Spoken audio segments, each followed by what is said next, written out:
Menjelang akhir abad ke-15, Jepang memasuki masa yang dikenal sebagai zaman negara-negara berperang, atau biasa disebut Sengoku Jidai. Saat itu, kekuasaan kaisar hanya sebatas simbol. Para shogun dari klan Ashikaga yang dulunya memerintah pun kehilangan kendali. Situasi ekonomi yang memburuk dan konflik antar daerah menjadi ciri khas zaman ini. Hingga muncullah seorang panglima militer bernama Oda Nobunaga. Pada tahun 1559, ia berhasil menguasai wilayah asalnya, Provinsi Owari. Setahun kemudian, ia berhasil menghalau serangan dari klan Imagawa. Dan pada tahun 1567, ia mengalahkan klan Saito dan merebut wilayah mereka. Pada saat itu, Ashikaga Yoshiaki, calon pewaris jabatan shogun, terusir dari ibu kota, Kyoto, dan meminta bantuan kepada Nobunaga. Kemudian pada tahun 1568, Oda Nobunaga berhasil mengalahkan para pemberontak dan mengangkat Yoshiaki sebagai shogun. Tapi pada kenyataannya, kekuasaan Yoshiaki ada di tangan Oda Nobunaga. Oda Nobunaga terus menaklukkan wilayah sekitarnya. Pada tahun 1569, Nobunaga menguasai provinsi Ise dan kota besar Sakai. Ambisinya terus membesar. Di tahun yang sama, ia mengirim surat kepada shogun dengan 16 tuntutan yang membatasi wewenangnya. Meski Yoshiaki awalnya menerima, ia diam-diam mulai bersekutu dengan musuh-musuh Nobunaga, yaitu klan Azai, klan Asakura, dan klan Takeda. Perang pun meletus pada tahun 1570. Meskipun didukung oleh klan Tokugawa, Nobunaga sempat mengalami kekalahan di beberapa pertempuran awal. Pada tahun 1573, sekutu Oda Nobunaga, Tokugawa Ieyasu, kalah dalam pertempuran Mikatagahara. Namun nasib berpihak pada Nobunaga, karena pemimpin Takeda, Shingen, meninggal karena sakit. Kesempatan itu dimanfaatkan Nobunaga untuk menaklukkan klan Azai dan Asakura. Di sisi lain, Yoshiaki kembali diusir dari kekuasaan, dan usahanya membentuk aliansi baru di tahun 1576 kembali gagal. Menjelang tahun 1582, sebagian besar wilayah tengah Jepang sudah berada di bawah kendali Nobunaga. Ia juga memanfaatkan perdagangan dengan bangsa Portugis, membeli senjata api untuk memperkuat pasukannya. Prajurit bersenjata api kemudian mulai menggantikan para pemanah. Nobunaga bahkan mendukung penyebaran agama Kristen di Jepang dan kerap mengenakan pakaian Eropa. Namun sikap kerasnya terhadap kuil-kuil Buddha dan cara kejamnya memperlakukan bawahan membuat ia dibenci oleh sebagian masyarakat. Tahun 1582, jenderalnya sendiri, Akechi Mitsuhide, berkhianat dan memberontak. Akechi Mitsuhide kemudian mengepung Kyoto. Terkepung di Kyoto, Nobunaga memilih bunuh diri dengan cara sepuku. Setelah kejadian itu, dua orang terkuat yang pernah menjadi sekutunya, Tokugawa Ieyasu dan Toyotomi Hideyoshi, berebut pengaruh. Namun Hideyoshilah yang berhasil mengalahkan Akechi Mitsuhide dalam pertempuran Yamazaki, dan itu membuatnya mendapatkan dukungan dari klan Oda. Namun, karena Hideyoshi bukan dari golongan bangsawan dan tidak bisa menjadi shogun, maka pada tahun 1585 ia diangkat sebagai Kampaku atau wali kekaisaran. Pada tahun 1590, Hideyoshi berhasil menaklukkan klan Hojo dan menyatukan Jepang di bawah satu pemerintahan. Pada saat itu, Jepang mulai melirik ke luar negeri. Hideyoshi bahkan mencoba menginvasi Korea 2 kali. Walau sempat sukses di awal, namun ujung-ujungnya invasi tersebut gagal. Di dalam negeri, Hideyoshi ingin menjaga agar kekuasaan tetap berada dalam keluarganya. Awalnya, keponakannya, Hidetsugu, diangkat sebagai pewaris. Tapi pada tahun 1593, ia mendapat anak laki-laki bernama Hideyori, dan langsung menggantikannya sebagai ahli waris. Saat Hideyoshi sakit parah di tahun 1598, ia menunjuk 5 panglima terkuat Jepang sebagai wali bagi anaknya yang masih kecil. Mereka berjanji akan memerintah bersama 5 pejabat sipil sampai Hideyori cukup umur. Namun setelah Hideyoshi wafat, para pemimpin ini mulai berseteru. Tokugawa Ieyasu, yang paling kuat di antara para wali ini, mulai bergerak dengan menjalin pernikahan politik dengan banyak klan untuk memperkuat posisinya.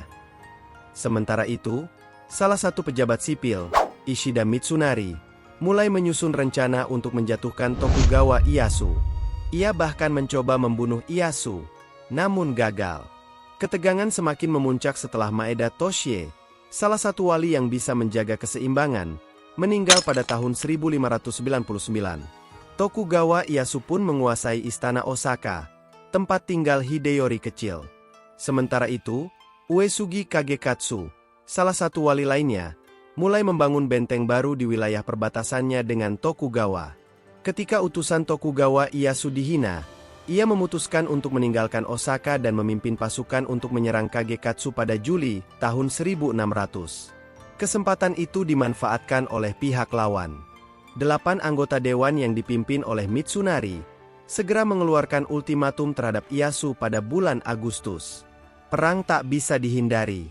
Mitsunari dan para pendukungnya mengaku setia kepada Toyotomi Hideyori dan membentuk apa yang kini dikenal sebagai pasukan barat. Sementara Tokugawa dan para sekutunya disebut sebagai pasukan timur. Pemimpin pasukan barat berharap Tokugawa Ieyasu akan sibuk menyerang Uesugi Kagekatsu. Jika itu terjadi, ia berencana merebut jalan-jalan utama yang menghubungkan Edo dan Kyoto. Tapi di jalurnya ada kastil Fushimi yang dikuasai Torimoto Tada, salah satu bawahan Tokugawa Ieyasu, jadi ia harus menaklukkannya terlebih dahulu. Pada 27 Agustus, Ishida Mitsunari mulai mengepung kastil itu. Walaupun hanya dijaga oleh 2.000 prajurit, kastil Fushimi berhasil bertahan selama 10 hari melawan 40.000 pasukan Mitsunari.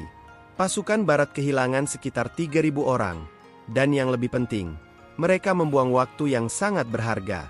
Setelah perjalanan terhambat, pasukan Mitsunari akhirnya tiba di Ogaki pada bulan Oktober.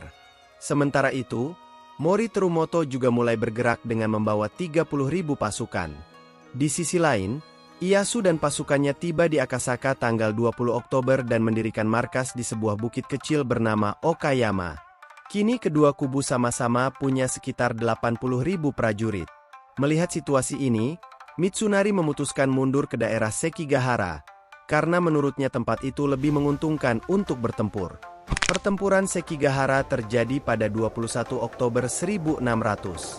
Pada pukul 4.30 pagi, pasukan barat sudah membentuk barisan tempur. Pasukan Tokugawa Ieyasu juga bersiap. Tapi saat itu lembah Sekigahara tertutup kabut tebal. Jarak pandang sangat pendek, jadi sulit mengenali mana musuh mana kawan. Sekitar pukul 8 pagi, kabut mulai hilang. Tak lama kemudian pertempuran dimulai. Tidak jelas siapa yang menyerang duluan, tapi kemungkinan besar pasukan kavaleri dari pihak timur menyerang lebih dulu. Serangan mereka sangat cepat dan mengejutkan, sampai berhasil menembus barisan pertahanan klan Shimazu. Di sisi lain medan tempur, pasukan Kyogoku Takemoto menyerang posisi Otani Yoshitsu, tapi serangan itu berhasil dihentikan. Sekitar 20.000 pasukan timur menyerbu sisi kiri tempat Mitsunari berada. Pasukan dengan cepat membentuk pertahanan supaya mereka tidak bisa menembus ke pusat. Berkat bantuan pasukan sekitar, serangan ini berhasil ditahan. Tokugawa Ieyasu mengirim pasukan tambahan ke titik itu, tapi pasukan Mitsunari masih mampu bertahan. Karena pertahanan pusat Mitsunari mulai melemah, Tokugawa mengirim pasukan penembak untuk menyerang. Tapi pihak barat juga mengirim penembaknya dan berhasil memukul mundur pasukan Tokugawa Ieyasu. Pasukan Mitsunari mencoba menyerang balik, tapi karena sisi mereka terancam, mereka harus mundur lagi. Saat itu, posisi kedua pihak masih imbang. Namun, pasukan Tokugawa Ieyasu terus berdatangan untuk memperkuat barisan. Melihat ini, Mitsunari memerintahkan klan Shimazu untuk ikut bertempur dari sisi kanan, tapi mereka menolak. Lebih jauh di kanan, Kobayakawa Hideaki juga diperintahkan untuk membantu bagian tengah. Sayangnya, Hideaki malah berkhianat dan memilih bergabung dengan Tokugawa Ieyasu. Pasukannya langsung menyerang bagian tengah pertahanan Mitsunari, membantu Tokugawa Ieyasu membobol pasukan barat. Mitsunari mencoba mundur. Ia masih punya harapan karena pasukan dari klan Mori, klan Chosokabe, dan klan Kikawa belum ikut bertempur. Saat musuh mulai masuk, seharusnya ini bisa jadi momen untuk menyerang balik. Tapi klan Kikawa yang berada paling depan menolak bergerak. Akibatnya, klan Mori dan klan Chosokabe juga tidak ikut bertempur. Akhirnya, kelompok itu meninggalkan medan perang. Pasukan Mitsunari yang tersisa pun dikepung dan dihancurkan. Pasukan Barat kehilangan sekitar 40.000 orang, sementara pasukan Ieyasu hanya kehilangan sekitar 5.000. Sebagian besar jenderal pasukan Barat tewas di medan perang atau dihukum mati setelahnya. Kemenangan di pertempuran Sekigahara membuat Tokugawa Ieyasu bisa menguasai Jepang dan mendirikan pemerintahan baru bernama Keshogunan Tokugawa. Masa perang panjang pun berakhir, dan Jepang memasuki masa damai yang bertahan selama 250 tahun ke depan.